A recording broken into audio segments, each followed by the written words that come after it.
Hello everyone and welcome to this edition of HCS Matters. I'm John Wright, Director of Public Relations for Hardin County Schools. We're hanging out today with two of our three high school transition coaches, Ms. Jennifer Cobb from John Hardin High School and Ms. Lisa Slavin from North Hardin High School.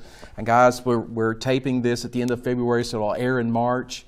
And the school year's slipping away from us. And for seniors, that can bring a roller coaster of emotions. Yes. So as transition coaches, what are some of the things you're seeing from your seniors as they get ready to put on the cap and gown and slip out of here? For seniors right now, they should have at least applied to colleges if that's the path that they want to take. If not, then they should be applying to either a work-ready scholarship with the relationships that we have with our community colleges, or they should be talking about joining the workforce with an industry cert that they've already earned or are planning on earning before they graduate. And our military students obviously need to be worried about taking the ASVAB next month and talking to the recruiters if that's the place or the way that they're going to go. If our college students haven't already applied to go to school, then they obviously need to do that and definitely need to take care of their FAFSA as soon as possible. I don't know, did I leave anything? Yeah. No, absolutely. Okay, so what? We'll talk about the FAFSA. I mean, that opened up in October. So hopefully, anybody who's going to college, that's the free student loan program, free application for student loans and grants. But I'm sure there's probably some folks who haven't quite completed that yet. Plenty. So what do they need to do, Lisa?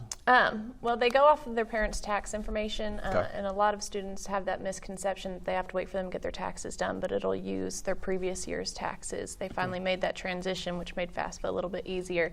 But we're trying to reinforce to students that everybody needs to fill out FAFSA. If you're going to college, it doesn't matter if you think you're getting this scholarship or you just plan on taking out loans. Everybody needs to go ahead and get that filled out. And then we try and reinforce that, there is the free money, the Pell Grants and things like that, that they want to try and get as much of as they can. But for those students who are going to have to take out loans, they still need to have their FAFSA completed to be able to do that as well. What is the hesitancy on filling that out? Just the time it takes to do that, or when I hear the words free money, of course I'm 46 and not 18, but when I hear the words free money, I'm pretty apt to jump on that pretty quick. It's a what lofty is the hesitancy? task. It's a lofty Okay. task. I mean, first and foremost, it takes a little bit of time. Sure. It's a two-step process. Like, you have to sign in to get an FSA ID, and then after you get the ID, then you can go ahead and start filling out the FAFSA. Right. And it's not just the student, it's also the parents. So it's many different steps that aren't always the easiest, and especially if I think a lot of people are hesitant to share their tax information with people, and I don't know if Lisa is like this at North Hardin, but I know at John Hardin I personally will bring in help, but I don't necessarily feel like it's my place to look at their financial Sure. information. So we just bring in lots of different people to help from Kia. ECTC has a walk-in. I mean, you can walk in at any time. And even if you're not planning on going there, they have financial advisors that will help people do that. But I don't know. I see a lot of my students that still have not completed the FAFSA. I don't know if it's like that. It's one of those first steps towards independence where we're like, you're getting ready to graduate, you're moving on, it's your responsibility. Like she said, you can't just bring your stuff in, we're going to fill it out for you. It's on the student to go ahead and get it done. So it's one of those things with the year wrapping up. I mean, kids are involved in all different kinds of stuff, and they keep forgetting that it's a first come, first serve, and so we want you to get your information in there right away and get it in there as fast as possible. But it is one of those things of taking the initiative to get it done. And we've tried to urge students, I've had kids come in, they're like, well, I don't know my login, my mom has it. I'm like, yeah, we got to start taking, this is your FAFSA, this is your college, it should be your login. So just trying to get them over, that change of teachers help us, counselors help us, mom and dad help us, to you're the adult now and you need to start helping yourself. If you have questions, we're here to assist, but taking that initial. So senioritis is real. Yes. It sounds like. So how do we, or how do you guys overcome that? How do you help students to overcome that psychological at least like you were talking about, that psychological of, it's all on me now, because there's got to be something that's got to click in your head maybe. So. Well, go ahead. I think one of the things that we've done this year is we've incorporated a whole lot more of co-op. So students are no longer just, floating through their senior year and saying, oh, I'm just ready for it to be over. I just have this class left to take. It's a lot more purposeful now. And so they're realizing that they have, their career pathways and their industry certification tests. Some of them still haven't taken them because they're taking them T3. And then they also have co-op, so they're going out and actually getting work experience. And I think those things are helping them stay focused all the way up until the end of the school year. They still have that senioritis where they're getting anxious and they're ready for graduation, but we've definitely seen a lot more focus in our seniors to where they realize, I still have this, and this to do. I'm not quite done yet. And I also think that it's this idea that they have had something in some place, something to do and some place to go for the last 12 years of their lives. Right. And so it's been very scheduled and it's been done for them. And I feel like making that mindset sort of shift that like, okay, in 3 or 4 months, like, where am I going to be? And that takes a little bit of time, I feel like, for certain students. Some are ready to go. Like, they've been ready. We're holding them back. You know what I mean? Like, okay, right. not yet. But right. For others, like, it hasn't fully set in that, okay, I get to pick where I'm going to be, and it's make or break, like, for your future. So there's a lot of deer in headlights. Yeah. Still out there. Well, they go from, asking permission for everything to not in 3 or 4 months. And so it's a big shift for parents too. Right. So how have the position, I'm going to ask you guys to brag on yourselves a little bit. How is the position of transition coach? Because you guys have been in, this position is this is the second school year. Correct. That it's. So how has that position really helped what we do at the high schools? I would imagine our counselors are happy because they have so much on them that, you guys have come along and have really helped them help students or help the school help students. Adding the position of transition coach finally enabled us to have somebody specifically looking at transition. I mean, like you said, our counselors have so much that's already on their plate, and new things get added every year. I know we've got like pilot tests that are coming down right now that are, tomorrow, that are brand new that they've never dealt with. And it's a continual process of adding and adding and adding and never taking away. So when the district had the foresight to add this position to put somebody specifically looking at transition is when they really started to see the huge increase in transition numbers for the district. So now we can not only look at overall transition, but you've got a person that's able to sit down with individual students and look at individual needs and individual progress. We've been able to look at students and say, okay, this wasn't successful for you. What else can we do? What else can help you to be successful, and give them multiple opportunities? Whereas when nobody was specifically looking at their transition, there were kids that would kind of fall through the cracks or get missed. There were mistakes and errors just where, you have to complete 4 credits to complete a pathway. And we had kids who thought they were completing pathways but weren't. And so just a lot of those human errors are starting to get cleaned up. The students have somebody that they know they can specifically go to in terms of transition, whether it be college readiness or career readiness, and say, hey, help me with just this, which also frees up our counselors to help students with a lot more things that we're dealing with, like mental health issues, and having conversations with those kids and being able to get back to counseling now that we have somebody else that can specifically look at the transition part of helping our students. Yeah. And I think that with the big push from, at least when Lisa and I were probably in high school, of college, there was a huge push for college, and now our technical education is coming back into play. And students are leaving the workforce, and some of them are making more money than I am upon graduation if they're really focusing on welding or automotive or things like that. And you've been in education for 10 years. Yeah. So it's like, hey, but it's awesome for them. Sure. I don't want to do that. You know what I mean? I love what I do. Right. So and they have found something that they love. And I think that with that huge push of technical education, and that it's okay to do those jobs, and that it's a huge push for also our military, and just having, if college isn't it's not for everyone. And I think that our politicians and our schools have finally come together and said, hey, like, we need to bridge this gap and get these students into these different trades. That college isn't for everyone. Let's shift our mindset and say, hey, okay, what can we do? And I think that that's where our positions are really important, to help those kids that want to go to college get to college and find money to pay for it. And then if they don't want to do that, then what's next? And so, let's get them involved in technical education from the moment that they're 14, 15 years old, get them in those pathways. We offer 32 pathways. Like, that's important. And then, if neither one of those things, is the military something? I have students that are interested in the military from 10 years old. You know what I mean? Like, that's just what they want to do. They want to go and serve. And I think that it's accepting that all three of those paths are okay.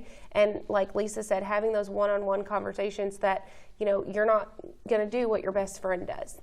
That it's okay to have your own path.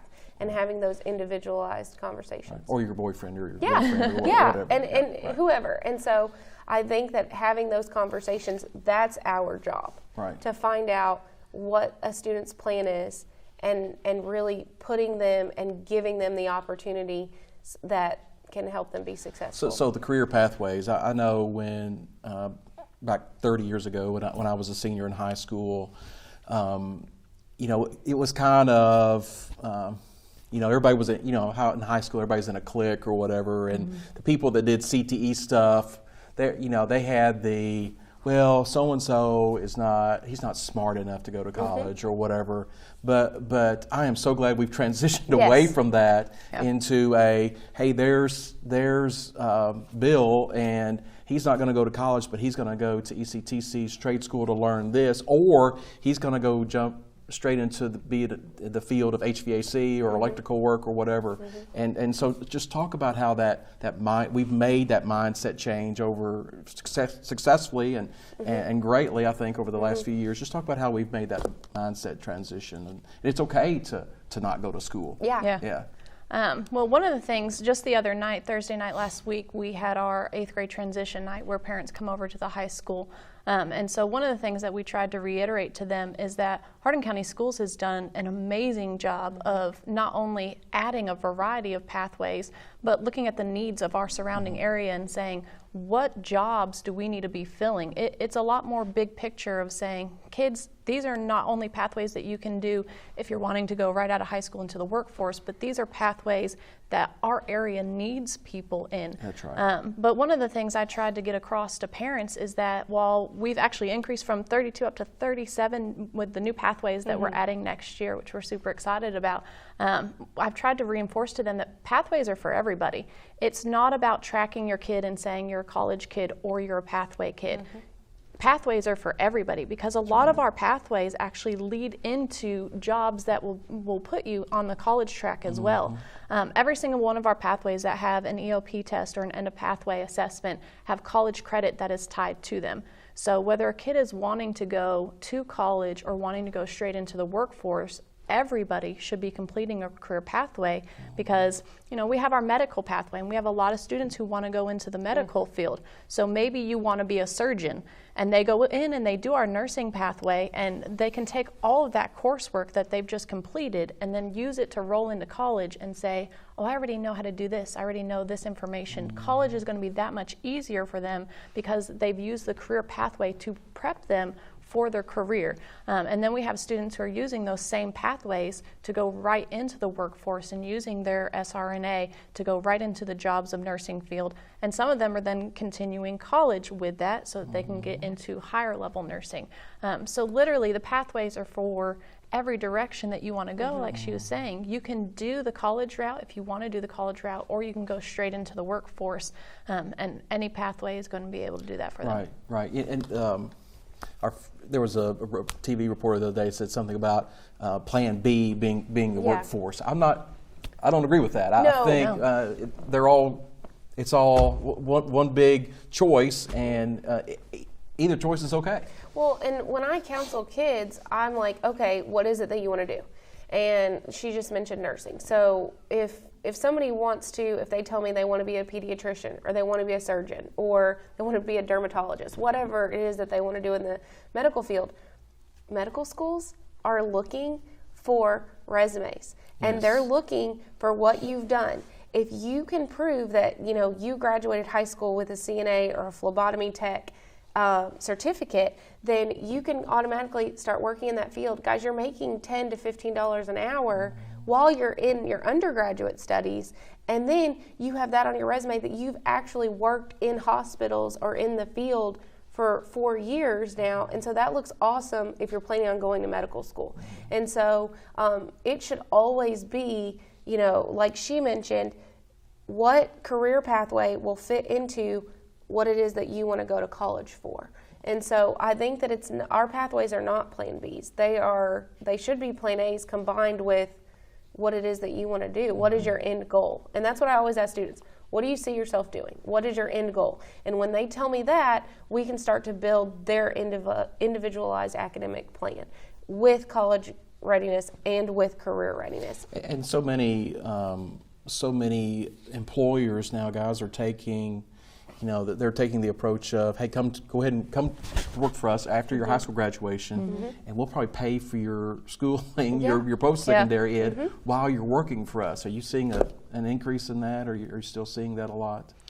Hardin County has not only increased the number of pathways that we're offering, but we're also increasing our community relations and our co-op relations. And so one of the things that we've made available to students is a lot more paid work experience during the school day. And so that's helping kids to get out there and to get into those business and industries and find out, hey, I can work here, I can do this job, I can make a living and and have a great living wage right out of high school. But I also now know, hey, this company will allow me to move up to this. This company will also help to pay for my schooling. And it's a lot of information to try and promote every business that we have here in Hardin County and say, hey, this one offers this and this one offers that. And to sit down with a student, it would just overwhelm them. So one of the great things that the Career Pathways have done is allowed a kid to say, hey, these are things that I'm interested in. And then they've gotten to go out and get experience in the workforce. And then those businesses are able to promote themselves and say, hey, you do a great job here working for us. We'd love to have you stay on. And these are some of the reasons that you should stay on with us. And it's putting our students in a great position because now they're sought after. When we've got our kids graduating with their automotive cert, Toyota's been kind of coming in and saying, hey, we would love for you to come work for us. But the students have the option to shop around and say, hey, I have this certification and I already have this offer from Toyota. And they can shop around to other businesses and other organizations and really get the best out of their high school career and move that straight into work. I've kind of compared it to like Coach Cal or Coach Mike coming into your classrooms. Those people are coming to your classrooms and they're passing out business cards and doing visits, and I mean they're just like athletics coaches. They're wanting these, and they know that John Wright Jr., which does not exist by the way, but that John Wright Jr. is a great welder or is a great candidate to be a good electrician, and they know that. And I think the businesses around here are really they're going to benefit long term from the programs that we're having, and I think that students will eventually see everything that is offered. Right. So financial aid for college, getting those people into certain opportunities for internships and co-op. So and those are things that are happening in March of a senior year. So as you guys transition, we talk about the transition out, but you guys have been doing a lot of transition in the last few weeks or last few months, and that's with our 8th graders. So if I'm a parent of an 8th grader, pathways is probably something I should be looking at if I want to help my child get that best opportunity in 4 years to graduate successfully. Yes, so our title is Transition Coach. Right. So transitioning into high school too, not just out of it. Right. And so we have partnered with our feeder schools, and so we have held nights where they can come in. I think you just had yours, last Thursday, you said? Yes. And then, look at all the opportunities that our schools offer. And I also think that it's important that parents see that it doesn't matter where your child is in middle school. The 37 opportunities are for all the schools. Right. You know what I mean? And, Right. and I think that that's also helping our relationships for all 3 high schools. And so, you know, parents need to be aware that you need to talk to your kids. Talk to your kids about the different opportunities. I know Greg Sutton and John Thomas created an awesome brochure that Tanya, Lisa, and I helped them create that highlights all of the different opportunities. It highlights every class at each level that they should be taking. And then it also highlights what they're going to graduate with. Whether it's an end of pathway assessment that gives them a certificate that says that they are accomplished in this, or an industry cert that they can take with them directly into the workforce. And then it also gives them, like, okay, if you're interested in this job, then you should be doing this pathway. Right. And our future 8th grade parents also need to be paying attention to that, because I'm sure more will be added.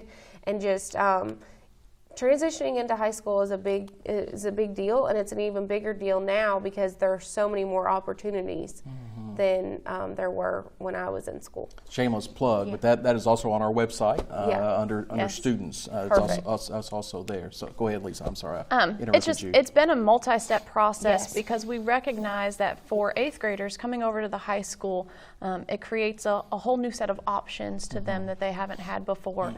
So one of the first things we did is we took our 8th graders to tour career pathways. They went to EC3, our Early College and Career Center, and saw all the pathways that are available there, as well as the early college that they can start doing their junior or senior year, whichever path is best for them.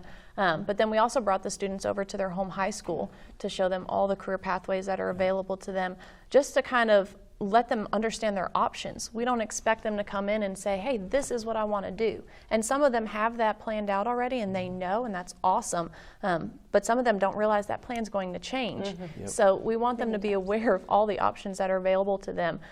So to follow up their tours over at the high school on their career pathways, I actually went over to each of our high schoolers, each of our middle schools, and spoke with all of our 8th graders about all the different career pathways and answered some questions for them, talked a little bit more about industry certs and which ones will, roll them right into great jobs, and then which ones are really going to help prepare them for college as well, and just answered questions because they just have so many questions about them. As 8th graders, we talked to a lot of adults, and they've said, at 8th grade, I had no idea what I was going to do, or it's changed from what I said I was going to do. So we gave the students those opportunities, and then we sent the career pathway book home with them so that hopefully we could start those conversations with them and their parents. But then we went over and gave them also their scheduling materials, had them bring those home to their parents, and now we've started something new this year where we're allowing parents to sign up so that they can come in and sit down if they want to with a counselor when we're doing one-on-one scheduling with their student, and make sure that the student and the school and the parent are all aligned together, working to make sure that that student's 4 years at high school are successfully preparing them for all of life that comes after high school. I was going to ask you about that. How are those going? I've seen several parents they get up from the table either really excited or with that deer in the headlights look again, like, wow, we're going to sit at the buffet table and hopefully we don't starve to death. Yes. So how are parents overwhelmed, or how are those 8th grade parents when? I think they're overwhelmed, but it's a good overwhelm. It's a good overwhelm. Right. I think that they are overwhelmed because they're like, wow, whoa. You know what I mean? You have all of these. Sure. But I think that it's such a positive feeling that, okay, he can graduate with this, or she can get this, or she'll have this opportunity. And so I think that it's giving us a chance to have those meaningful conversations with parents to really talk about, hey, your child could earn this, or hey, your child could be a part of this. And I think that it gives them also something to look forward to as parents. So, there are so many career opportunities out there, and so I'm going to get you guys to brag on the district a little bit. With you talked about those 32 career opportunities. The Board of Education, as we tape this, we're 4 days away from their vote on creating three additional pathways. So, in talking with your peers around the state or some folks that you interact with, I mean, we've got to be at the top or near the top in what we can provide for our students. Talk about that. I told our parents when they were over that there was a news story on WHAS 11 about another county and how they were doing the same thing, talking to their 8th graders about the career pathways. And they mentioned how they had 16 different career pathways. And I told our parents, I was like, we're more than double that That's right. here in Hardin County. I also told them, we have another local county next to us that buses their kids 45 minutes away to another school district to give them the opportunities that they can't provide. So I want our parents to really recognize that Hardin County is a great place for their students to be, because like we've talked about, no matter what path they're wanting to do, we have so many opportunities here to help get them there that other counties just aren't able to provide. We're a large district, but additionally, the staff in our district has specifically taken an interest in helping to better prepare our students and to help our community, like she mentioned. Big picture, if we can prepare students for jobs that are actually around this area, then we're doing everybody a favor. We're giving the students, as they graduate, a career into a living wage job, but we're also giving businesses not only workers and maybe work certified with our work ethic certification that we have, but also job certified and trained specifically into those skills. So they're no longer having to spend as much money, as much time recruiting and training students. They're coming to them already prepared or already having worked in that field with all of the co-op opportunities. Yeah, so talk about if you're an employee, we've only got a couple minutes left, so if you're an employer in Hardin County, I would think you're pretty excited about what our school district is bringing to the table. We're going to be doing a career fair coming up here as well, and so our work ethic certified seniors are going to be able to go around, and that's where businesses need to be. If the students aren't work ethic certified, we're also going to have a career fair for those students who are just wanting to find jobs right after high school, and that's really where the employers need to be, because we are supplying their future workforce, and they need to get them first dibs. Like we said, it's going to start getting competitive. Right, and those are in late April. Well, thank you for promoting those. We'll get folks will hear the word about those later on. So I'd like to thank Mrs. Cobb and Ms. Slavin for the work they do every day for our students and helping them again make that transition out, but more. And also, just as importantly, make that transition into high school to begin those opportunities for our kids. If you need more information, just go on our website. Those catalogs that Mrs. Cobb and Mrs. Slavin were talking about, they're under the Students tab, and they're called Pathway Catalogs, and you can find those, and they're high school specific. So just go to our website, or you can contact these guys at their high schools. And Ms. Tanya Harrington, who could not be with us today, she's at Central Hardin. You can also contact her as well. Thank you for watching.